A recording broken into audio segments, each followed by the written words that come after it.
hey there, friends. I've missed you. It's been a while. I'm really excited to be here filming my January reading wrap-up. I'm doing the voice again. I always start out with the YouTuber voice.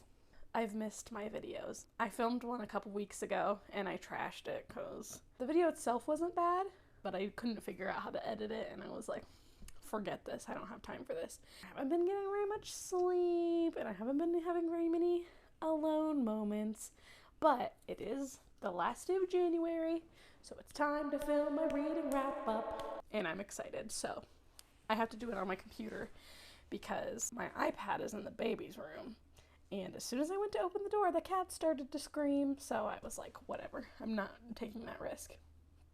Really quickly, we're going to start off with a couple of things that I learned this month.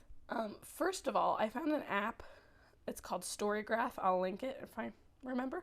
And you can look up pretty much any trigger warning or anything that you could possibly need to know about the book, and it'll just show you like every single thing that's in it, and then you can decide from there if you want to read it. So that saved me a little bit of, well, no, it didn't save me time, but it will save me time from here on out since I figured it out. Next, I am going to be doing half stars. I know I said that I wasn't going to do half stars, but I didn't know that I would want to do half stars. Sometimes, I don't know exactly how to describe it, but just like sometimes it's not quite a 4, but it's not quite a 3 either. You sometimes just do half stars in your heart, but you don't do half stars on Goodreads because they don't let you. I'm like going back on everything I said in my first reading wrap-up. I will rate things below 3 stars because sometimes you just don't know until after you finish the book and you like sit on it for a little bit that you're like, I really didn't like that much. But that being said, I'm still going to DNF things when I want to, and I actually did a couple times this month. That being said, just because I rate it low doesn't mean it's not well written or isn't objectively a good book. It just means that I didn't like it. It wasn't for me personally, and that's okay.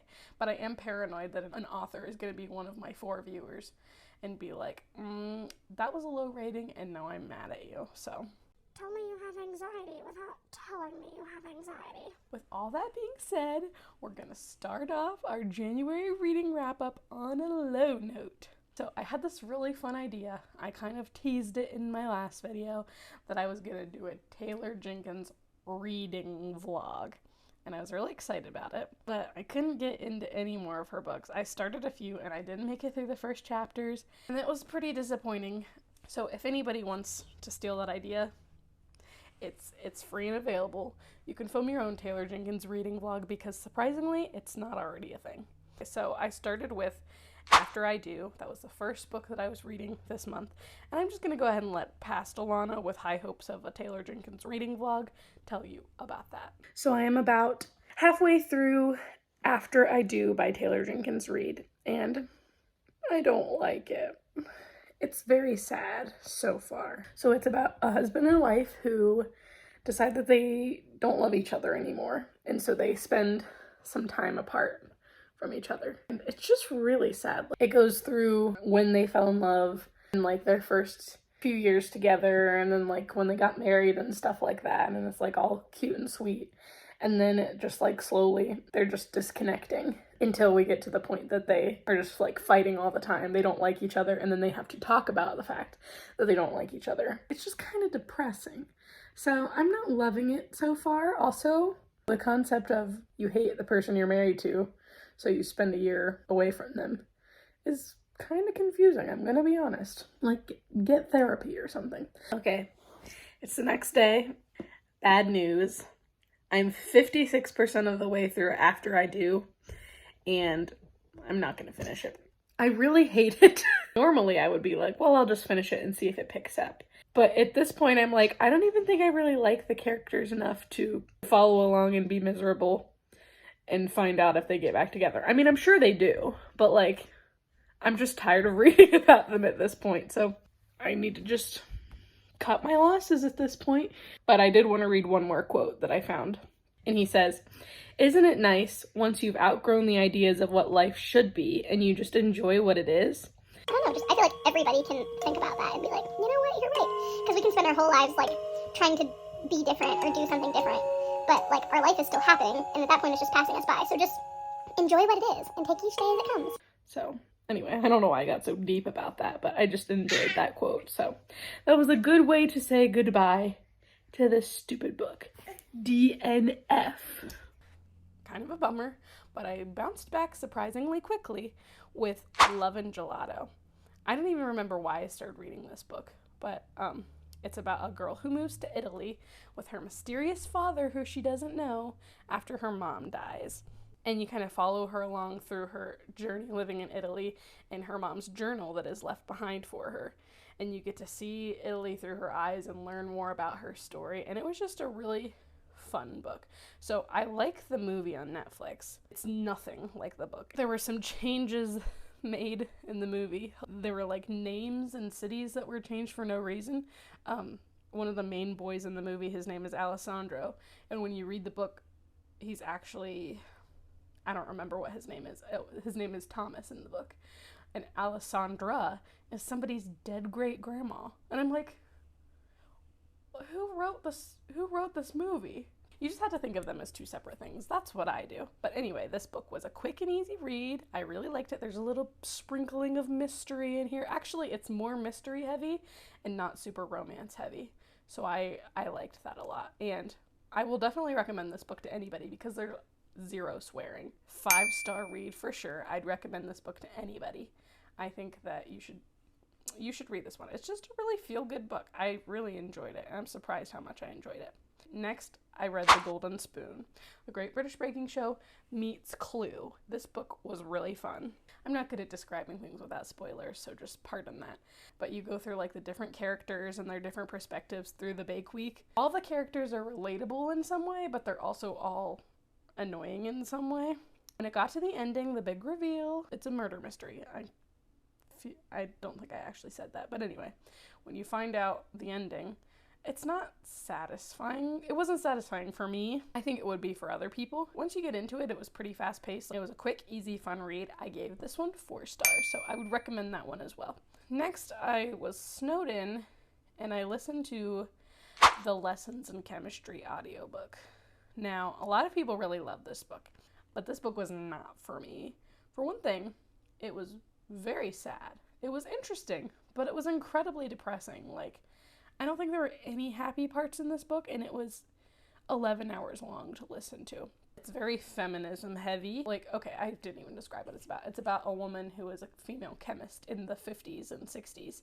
So, like, you pretty much know where that's gonna go. Just a lot of injustices that she faces and tragedies in her life. I wouldn't recommend this book. I didn't like it. A lot of people, I think it's probably life-changing for them, but not for this girl. 2 stars, baby. Ew. Why did I say that? There was a cooking show segment in it for a little bit, which was probably the only part of the book that I actually enjoyed. Anyway, don't read that book if you don't want to be really sad. Okay, next, I read Tomorrow and... Well, no. Back up. Next, I DNF'd Tomorrow and Tomorrow and Tomorrow. Everybody was going on and on about this book. I almost bought it just because the cover was so beautiful, and boy am I glad that I didn't, because first of all, this book was incredibly boring. It was like, I almost had to renew it because I was just sludging through it so slow. And finally, like, how far in was I? It wasn't even 50% yet, and I went ahead and got the audiobook to try to make it go by, like, to get it over with, basically, because I was like, surely there's a reason why everybody loves this book, and I'll get there at some point. And I didn't. Oh, 32%. If I would look at my notes, I'd know. I made it to 32%, and it got gross. And I was just thinking to myself, I don't know why people like this book. And I was like, I'm not proceeding any further. I'm not going to say what happened because it was disturbing. But anyway, all you little girlies out there, I know what you're reading. So anyway, Tomorrow and Tomorrow and Tomorrow was a flop for me. Okay, next, I read Love in Other Words. Why? Okay. I forgot another thing that I learned this month is that just because a lot of people say that they like a book doesn't mean I'm going to like the book, and that's okay. But I was reading some of the most popular books this month, and I was like, everybody loves these? It's not just, is this just me that doesn't? Anyway, I read Love in Other Words. Typical, it's about a girl whose mom dies, and it's a childhood friends to lovers to, I don't even know. They're like friends, and then they start dating, and then they break up, and then they don't talk to each other for like 11 years. So it's like a second chance romance, I guess, more than anything. I searched it, and the search said that it wasn't spicy, but it definitely was. So if you're not into like a romance heavy book, I wouldn't bother. I was feeling really frustrated with the storyline of like they were like constantly teasing at what this thing was that caused them to not speak for 11 years. And when you get to the explanation, it did not make it any better for me. It was incredibly frustrating. There was a really good breakup in this book between her and her fiance, like in the present timeline. And it's just kind of like, you know what, this just isn't working. And they're like, all right, cool, that's fine. And then it's just like nobody gets hurt and everything's fine. And that was probably the best thing about this book for me. I'm sorry to everybody who loves this book, but Elliot was kind of a jerk. And I wish I hadn't wasted my time on this book. But there was, oh dang it, I wonder if I can find, there was a quote from this book that I really liked. And I want to try to find it. So it's a letter that the mom wrote, and she says, treat your body carefully, take care of it. Don't let anyone abuse it, and don't abuse it yourself. Every inch of your skin I made diligently. Months I slaved over you. You are my masterpiece. And I just thought that was so sweet, especially like as a mom. It just, Maisie? As a mom. Anyway, I thought that was really sweet. I liked that quote from that book. But anyway, I gave this book 2.5 stars. Next, so I kind of did these out of order because I wanted to get into this. I finished the Good Girls Guide to Murder trilogy. Now, I'm going to have to rein myself in because I want to talk about these books forever and ever and ever and ever and ever. I might do a Good Girls Guide to Murder trilogy deep dive with just all the spoilers. Let's just get into it. Next, I read the second book in the series, Good Girl, Bad Blood. Oh my gosh! 5 stars, 5 stars, 5 stars. Holly Jackson is a stinking genius. This book just, okay. So we have Pip, who solved the mystery in the first book. One of her friends comes to her, and his brother is missing. And so, of course, the cops aren't going to do anything about it. And so they're like, okay, what are we going to do? So she's like, okay, I'll solve the case. And this is not exactly how it goes. You have to read the book. You have to read these books. If you like mystery at all, you have to read these books. I'm telling you, they're phenomenal. So, anyway, she solves the mystery, and again, there's another mystery integrated in, and it's just like, it blows your mind. And I'm like, this is why I need to make a separate video with spoilers, because I can't not give away spoilers, but it was amazing. As you're going through, you're like kind of getting suspicious about, there are like clues that you can figure out. You don't figure out the whole thing really. You might, I didn't, but like there were things that I picked up on as I went through, and that doesn't happen with me. I read things like totally oblivious, so I recommend this to anybody. There is some language in these books, and like a little bit of violence, but not too bad. So after this, I was like, I have to read more, and the third book in the trilogy was on hold on my library app. So next I read Killjoy, the novella, and this one, it was cute, but it wasn't amazing. It's about Pip goes to a murder mystery party, and it's like a prequel. I think that all the characters in this book were annoying, including Pip. It was just like, you're reading it and you're kind of like, eh. I was on a high from Good Girl, Bad Blood. So that's why I read this book, and I wiped through it in one night because it's just a novella. It's short, so I wouldn't recommend this, but it was fine. 3 stars. Then, the end of the trilogy. As Good as Dead. I have one word to describe this book, and that is rage. Oh my gosh. Okay, I feel bad criticizing the book, because obviously I like the other ones. The author is amazing, but this book was not enjoyable to me. Did I binge read the whole thing? Absolutely I did. But I was so tense the whole time, and I was just not happy with how things played out. I can't spoil this book, but it was terrifying, and it was stressful, and it was nauseating, and it was sad, and it was dark. And it was just not fun like the other 2 mysteries were. It was a stress ball that you're inside of, and you're just getting squeezed the whole time. I know it was supposed to be the right end of the story, and I get why the author ended it that way, but I just hated it so much. I read the end acknowledgments. Because of that is why I rate this a 3, but it's a low 3, okay? It's not a 2.5 because I can't rate it a 2.5 when I loved the whole rest of the trilogy, but like, I was just so disappointed. Okay, so this is what Holly Jackson had to say, which made me be like, anyway. She said, after writing a series that is so heavily influenced by true crime, it would seem strange for me to end without one comment on the criminal justice system and the areas in which it fails us. I feel a helpless despair when I look at the statistics of in this country, and I'm sure the case is much the same in the US. She's from the UK. And the abysmal rate of reporting and conviction. Something isn't right here. I hope the books themselves do the talking for me on this front.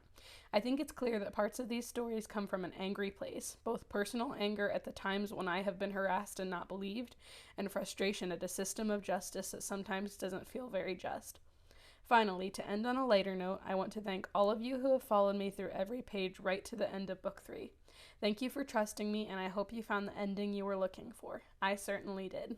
So after reading that, I was seething, but then I read that, and I was like, I get it. I get why she wrote it the way that she did, but like, can we get like an alternate story or something? Like, I just want it to play out differently than it did. But anyway, it is what it is, and the series is coming out in the spring, and I'm so excited. I'm so excited for the series. So anyway, I was very invested in this book, but I struggled with this concept, and I think that that's a pretty common feeling to have. Some people, it's their favorite book in the trilogy, but it was not for me. So anyway, I'd like to do a deep dive. If one person is interested in that, I will do it because I want to really bad. I might just do it anyway. So that wraps up my reading wrap up. I feel like I read more than that, but I guess that was quite a few books, I guess, for 1 month. I have some fun video ideas for February, but like I said, there's a lot going on in the house right now, so I might not get around to it, but I'll try. I haven't read for like a week or more. Actually, no, that's not true. I read a little bit last night. I'm excited to read more books in February, and let me know if you have any recommendations. And yeah. Okay. Bye-bye.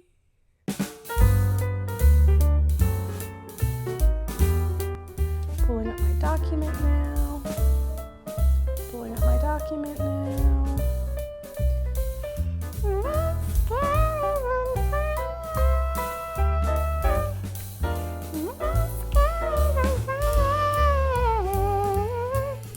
This is one of those read the room moments where, you laugh at something that you're not supposed to laugh at, and then you're like, oh, I wasn't supposed to laugh at that.